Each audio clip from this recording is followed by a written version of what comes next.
Friends welcome to AH times. Friends, మన యొక్క AP రాష్ట్ర వ్యాప్తంగా ఏపీ ప్రభుత్వం పెన్షన్దారులకు సంబంధించి శుభవార్త అయితే చెప్పారు. అయితే పెన్షన్దారులు ఎవరైతే ఉన్నారో వీరందరికీ సంబంధించి జూన్ 12వ తేదీ నుండి కొత్త పెన్షన్లకు సంబంధించినటువంటి దరఖాస్తు చేసుకోవాలని చెప్పేసి మనకు అప్డేట్ అయితే విడుదల చేశారు. అయితే కొత్త పెన్షన్లకు సంబంధించి దరఖాస్తు చేసుకోవాలంటే మీకు అప్లికేషన్ ఫామ్ కూడా అయితే ప్రారంభమైంది. అయితే ఈ అప్లికేషన్ ఫామ్ మీరు ఎలా రాసి ఇవ్వాలి, అలాగే ఏ డాక్యుమెంట్స్ అనేది మీరు అప్లికేషన్ ఫామ్తో జత కలిపి ఇవ్వాల్సి అయితే ఉంటుంది, ఎక్కడ ఇవ్వాలి, పూర్తి వివరాలు అనేది మీకు స్టెప్ బై స్టెప్ ఎక్స్ప్లెయిన్ అయితే చేస్తాను. ఈ వీడియో మీకు నచ్చినట్టయితే లైక్ చేసుకొని ఛానల్ను సబ్స్క్రైబ్ చేసుకుని వారు ఉంటే కనుక వెంటనే ఛానల్ను కూడా సబ్స్క్రైబ్ చేసుకొని ఫాలో అవుతండి. అయితే ప్రతి ఒక్క చిన్న ఇన్ఫర్మేషన్ ఏపీకి సంబంధించి, పెన్షన్లకు సంబంధించి, ఇతర పథకాలకు సంబంధించి వచ్చిన వెంటనే మీకు తెలియజేస్తూ ఉంటానండి. ఇక దీనికి సంబంధించి నోటిఫికేషన్ కూడా అయితే వచ్చింది. అంటే మనకు పెన్షన్ అప్లికేషన్ ఫామ్ కూడా అయితే వచ్చింది. ఆ అప్లికేషన్ ఫామ్ మీకు స్క్రీన్ పైన చూపించి ఫామ్ అనేది మీరు ఎలా పూరించి ఇవ్వాలి, సో డాక్యుమెంట్స్ ఏవేవి మీరు సబ్మిట్ చేయాలి అనేది పూర్తిగా ఎక్స్ప్లెయిన్ అయితే చేస్తాను. ఇదండి అట్లయితే మనకు పెన్షన్కి సంబంధించినటువంటి అప్లికేషన్ ఫామ్ అయితే ఇది. అయితే మనకు ఎన్టీఆర్ భరోసా పెన్షన్కి సంబంధించి మీరు ఎలా అప్లై చేసుకోవాలి, అలాగే మనము ఈ అప్లికేషన్ ఫామ్ ఏ విధంగా రాసి ఇవ్వాలనేది చాలామంది మనసులో అయితే కొంచెం డౌట్గా అయితే ఉంటుంది. అయితే ఇప్పుడు మీకు క్లారిటీగా నేను ఎక్స్ప్లెయిన్ చేస్తాను స్టెప్ బై స్టెప్. ఇక్కడ మీరు చూసుకున్నట్లయితే ఇది మనకు ఎన్టీఆర్ భరోసా పెన్షన్ స్కీమ్కి సంబంధించినటువంటి అప్లికేషన్ ఫాము. అయితే ఆధార్ నంబర్ ముందుగా మీరు ఇక్కడ రాయాల్సి అయితే ఉంటుందండి. మీ యొక్క ఆధార్ కార్డు అనేది తీసుకొని ఆ ఆధార్ కార్డుకు క్షుణ్ణంగా జాగ్రత్తగా చిన్నగా మీరు ఇక్కడ నంబర్ అనేది వేసేయండి. సో వేసేసిన తర్వాత నెక్స్ట్ వన్ వచ్చేసి మనకు పేరు, మీ యొక్క ఆధార్ కార్డులో ఇంగ్లీష్లో పేరు ఉంటుంది. ఆ ఇంగ్లీష్లో ఏ విధంగా పేరు ఉందో అదే విధంగా మీరు ఇక్కడ ఈ బ్లాంక్లో మీరు పూరించాల్సి అయితే ఉంటుందండి పేరు కూడా. అలాగే నెక్స్ట్ వచ్చేసి తండ్రి పేరు, భర్త పేరు ఆధార్ ప్రకారం ఇంగ్లీష్లో రాయాలి. అంటే తండ్రి పేరు ఉంటే తండ్రి పేరు ఆధార్ కార్డులో, భర్త పేరు ఉంటే భర్త పేరు ఏ విధంగా ఇంగ్లీష్లో ఉందో అదే విధంగా మీరు ఇక్కడ రాయాల్సి అయితే ఉంటుందండి. ఇక తల్లి పేరు పరంగా చూసుకున్నట్లయితే మీ మదర్ నేమ్ ఏదైతే ఉందో ఆధార్ కార్డులో అదే విధంగా ఎలా ఉందో ఇంగ్లీష్లో అదే విధంగా మీరు ఇక్కడ రాయాల్సి అయితే ఉంటుంది. నెక్స్ట్ వచ్చేసి ఆధార్ కార్డు ప్రకారం పుట్టిన తేదీ, అంటే మీ డేట్ ఆఫ్ బర్త్ ఏదైతే ఆధార్ కార్డులో ఉంటుందో ఆ ఆధార్ కార్డులో ఉన్న డేట్ ఆఫ్ బర్త్ ఇక్కడ మీరు మెన్షన్ చేయాల్సి అయితే ఉంటుంది. ఇక కులం, మీ క్యాస్ట్ ఏంటి, మీ మతం ఏంటి అనేది మీరు ఇక్కడ రాయాల్సి అయితే ఉంటుంది. ఇక విద్యా అర్హత, అంటే మీరు ఎంతవరకు చదువుకున్నారు, డిస్కంటిన్యూ ఎక్కడ దాకా చదువుకొని డిస్కంటిన్యూ చేశారనేది ఇక్కడ రాయాల్సి అయితే ఉంటుంది. వైవాహిక స్థితి, అంటే వివాహం చేసుకున్నారా, మ్యారేజ్ అయిందా, లేదా అన్మ్యారీడా, లేదా విడో పెన్షన్కి సంబంధించి డైవర్స్ తీసుకున్నారా అనేది ఇక్కడ మీరు రాయాల్సి అయితే ఉంటుంది. ఇక మొబైల్ నెంబరు, మీ యొక్క ఆధార్ కార్డులో ఏదైతే మొబైల్ నెంబర్ ఉందో ఆ మొబైల్ నెంబర్ అనేది ఆ మొబైల్ నెంబరు ప్లస్ ఏంటంటే మీరు అదే మొబైల్ నెంబర్ అనేది వాడుతూ ఉండాలి. అలా వాడుతున్న నెంబర్నే మీరు ఇక్కడ వేయాల్సి అయితే ఉంటుంది. పర్మనెంట్ అడ్రస్ ఆధార్ కార్డులో ఉంటుంది. ఆ ఆధార్ కార్డులో ఉన్న అడ్రస్నే మీరు ఇక్కడ రాయండి చూసి. అలాగే డోర్ నెంబర్ కూడా ఆధార్ కార్డులో ఉంటుంది. అదే డోర్ నెంబర్ అనేది మీరు ఇక్కడ రాయాల్సి అయితే ఉంటుంది. ఇక వీధి, ఏరియా పేరు కూడా మీకు ఆధార్ కార్డులో ఉంటుంది. అలాగే ఏరియా నంబరు, సో మొత్తం మీకు ఆధార్ కార్డులోనే ఉంటాయి కాబట్టి అవి వేయవచ్చు. జిల్లా పేరు కానివచ్చు, మండలం పేరు, అలాగే మనకు పిన్ కోడ్ నెంబర్ కూడా ఆధార్ కార్డులోనే ఉంటుంది. అది కూడా మీరు ఇక్కడ వేసుకోవచ్చు. పిన్ కోడ్ నెంబర్ కూడా ఆధార్ కార్డులోనే చూసి వేసుకోవచ్చు. ఇక రిలేషన్ టైప్స్, అలాగే రిలేషన్ టైప్ పేరు, అలాగే పంచాయతీ పేరు, ఇన్కమ్ సర్టిఫికెట్టు, క్యాస్ట్ సర్టిఫికెట్టు, కుటుంబంలో ఇతర వ్యక్తులు ఎవరైనా ఇతర పెన్షన్లు తీసుకుంటున్నారా లేదనేది కూడా తీసుకుంటుంటే ఎస్ పెట్టండి, లేదంటే నో పెట్టండి.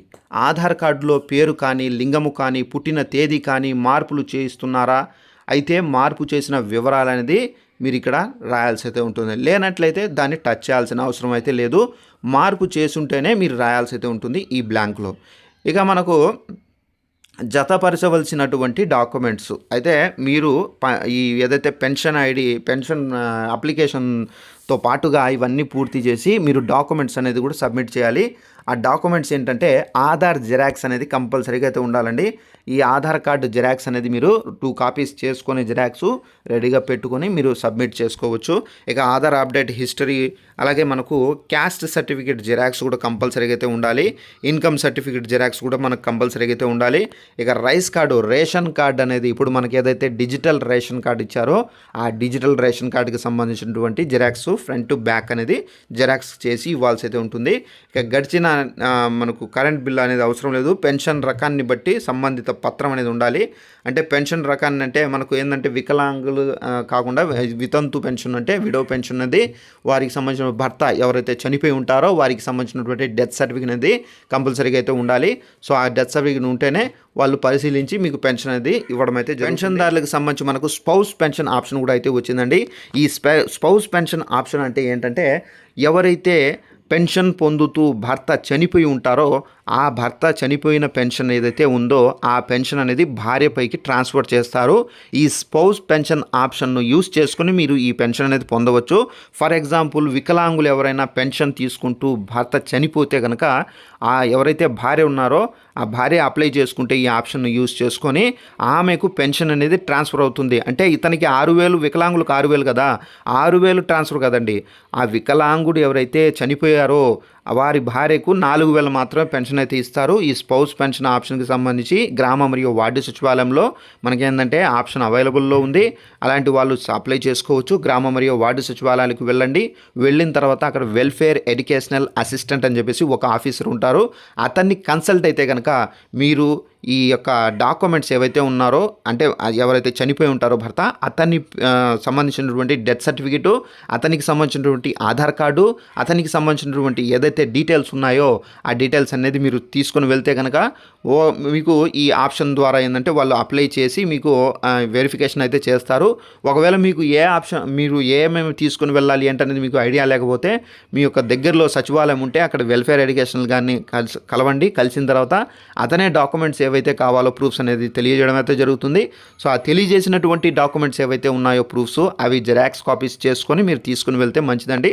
సో ఇదండి మనకు ఈ విధంగా మనకు పెన్షన్లకు సంబంధించి 15 లక్షల పెన్షన్లు అనేవి కొత్త పెన్షన్లు అనేవి ప్రభుత్వం అయితే విడుదల చేయబోతున్నట్టుగా కూడా అయితే అప్డేట్ అయితే ఉందండి. ఇదండి మనకు పెన్షన్దారులకు సంబంధించి ఎవరైతే పెన్షన్లు మేము తీసుకోవాలి, ఎవరైతే పెన్షన్ల కోసం ఎదురు చూస్తున్నారో అలాంటి వాళ్ళందరూ పెన్షన్లకు సంబంధించి ఎన్టీఆర్ భరోసా పెన్షన్లకు సంబంధించి ఏపీ ప్రభుత్వం అయితే విడుదల చేశారు.